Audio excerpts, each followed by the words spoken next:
wa Commonwealth Patricia Scotland, Perezida Paul Kagame na Minisitiri w'Intebe Boris Johnson nibo bafasha amagambo atangiza iyi nama ku mugaragaro. Mu ijambo ryagejeje ku bitabiriye inama, Perezida Paul Kagame yashimiye umwamikazi w'Ubwongereza uyobora umuryango wa Commonwealth, avuga ko mu myaka amaze awuyobora wakomeje kwaguka.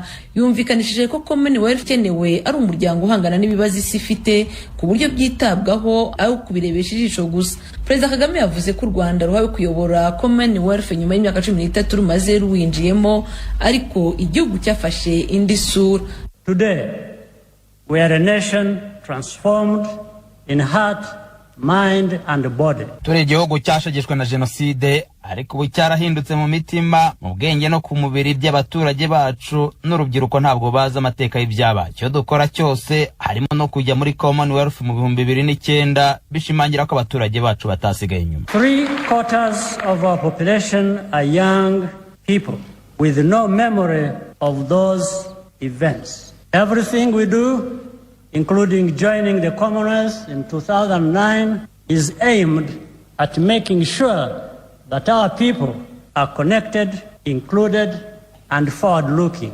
Umunyamabanga mukuru wa Commonwealth Patricia Scotland yavuze ko icyerekezo cy'umwamikazi w'Ubwongereza Elizabeth wa kabiri uyobora uyu muryango ari uko abayobozi bawo bishakamo ibisubizo. Yashimangiye ko uyu muryango ushingiye ku gukorera hamwe, aho nta jwi na rimwe ritambuka ritumviswe cyangwa umunyamuryango usigara inyuma.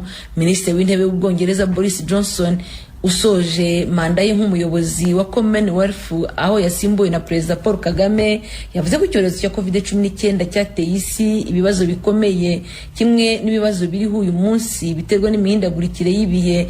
Yumvikanishije ko nta gihugu na kimwe cyakumva uburemere bw'ibibazo by'imihindagurikire y'ikirere kurusha ibihugu byo muri uyu muryango wa Commonwealth.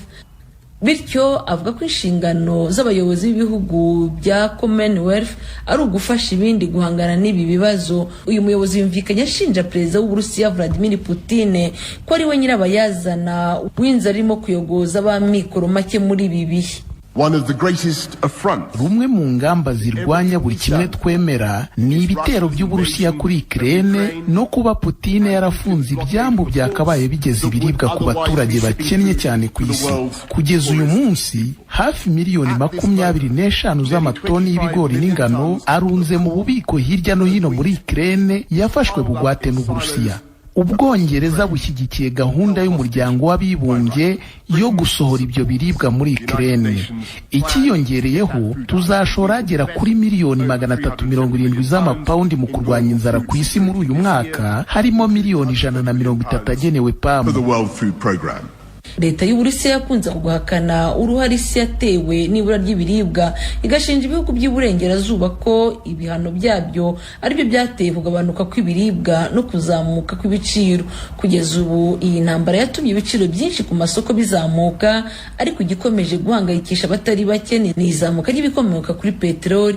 Igikomangoma cy'Ubwongereza SHERE wahagarariye umwamikazi Elizabeth wa kabiri mu nama ya CHOGM ibera i Kigali yashimiye Perezida Paul Kagame n'Abanyarwanda muri rusange kuba barihanganye bagakora ibishoboka byose mu kwitegura CHOGM mu bihe byari bigoye by'icyorezo cya COVID-19. Igikomangoma SHERE yasabye abayobozi bahuriye muri CHOGM Kigali gutekereza no gushaka uburyo bwo kubaka intego ihuriweho igamije neza kuri bose. Avuga ko umuryango Commonwealth bimaze imyaka 70 wubaka ubucuti, ukaba ngo uzakomeza kuba umuryango wigenga kandi ugizwe n'ibihugu byiyobora, ariko ukaba uhujwe no gusangira ubunararibonye. Igikomangoma SHERE akomeza avuga ko ubushake bw'umwamikazi Elizabeth wa kabiri w'ubwami bw'Ubwongereza bukomeje kuba ubwo kubaka ubucuti mu muryango, ubumuntu n'agaciro ku bawutuye. As we build back from the pandemic, mu gihe turimo gusohoka mu ngaruka z'icyorezo cyangije ubuzima bwa benshi, mu gihe duhangana n'ingaruka zihindagurika ry'ibihe n'izimira ry'urusobe rw'ibinyabuzima zigeramiye ukubaho kwacu, mu gihe kandi tubona ubuzima bugenda burimburwa n'ingufu z'ubushotoranyi zikomeza kwiyongera, ubucuti nk'ubu burakenewe ubu ngubu kuruta ikindi gihe. Ndizera ko gukorera hamwe mu migambi yihutirwa bituganisha ku rugendo rwo kubaka ahazaza ha muntu harambye, hateye imbere kandi haboneye. Inama ya Cogamu yafunguwe ku mugaragaro kuri uyu wa gatanu yabanjirijwe n'uruhererekane rw'izindi nama zahuje abayobozi batandukanye bo mu bihugu 54 bigize Commonwealth.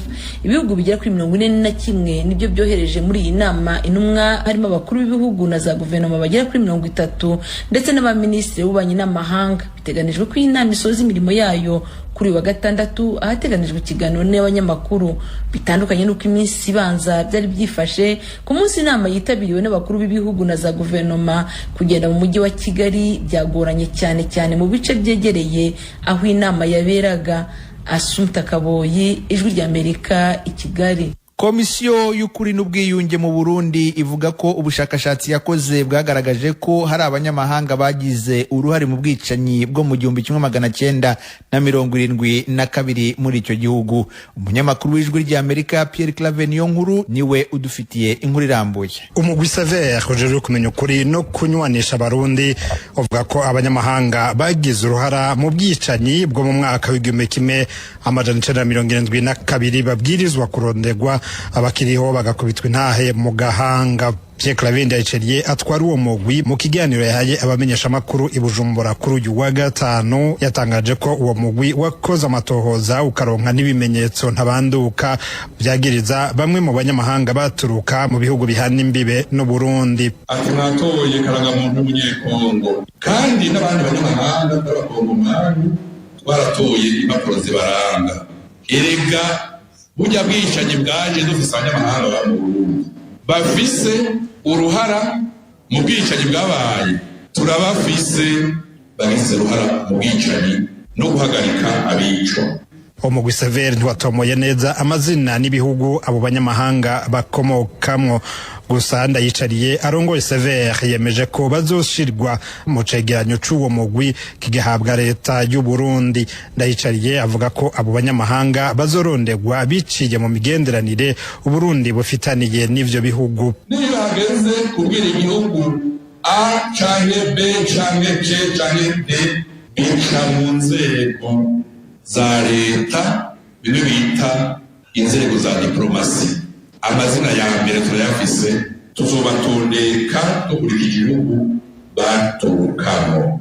Muri ico kiganiro umugwi SHERE washaka kwerekana ingene mu myaka y'1972 n'imbere yaho gato ubutungane bwagira ikigongwe abatutsi benshi, yamara bugacira urubanza rwo kwicwa abahutu batari bake. SHERE ubona ko arakarenganyo kari gafatiye ku bwoko. Uwo mugwi ushimangira kwica ari ikimenyetso cerekana ko ubwicanyi uwo mugwi wita ko ariho nyabwoko ryakorewe abahutu muri 1972 bwari bwateguwe. Yamara no biruko ishami ryigenga RCP rihanira agateka kazina muntu ribona ko icari gikwiye nyabona ari ugushiraho sentare idasanzwe iruhande ya SHERE kugira ngo abazokwagirwa n'ivyaha kanaka bahanwe ku mpande zose no mu bwoko bwose.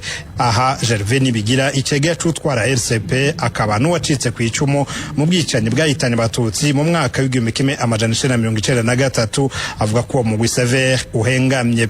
Uwo sumuti uzoza utanga amahoro mu gihugu, habaho ababikoze ababikorewe bakamenyekana, hama kandi hakaba n'ubutungane bukazowigenga. Hari abakeneye indishi z'akababaro canke abakenewe mu ndishi zindi, bamfashitse ku icumu. Abantu munsi tukifise bikomere ku mutima, nta mahoro azosasagara neza kugira ngo abantu bimbarimo gusumba ko tungane ngo zovyara amahoro arama.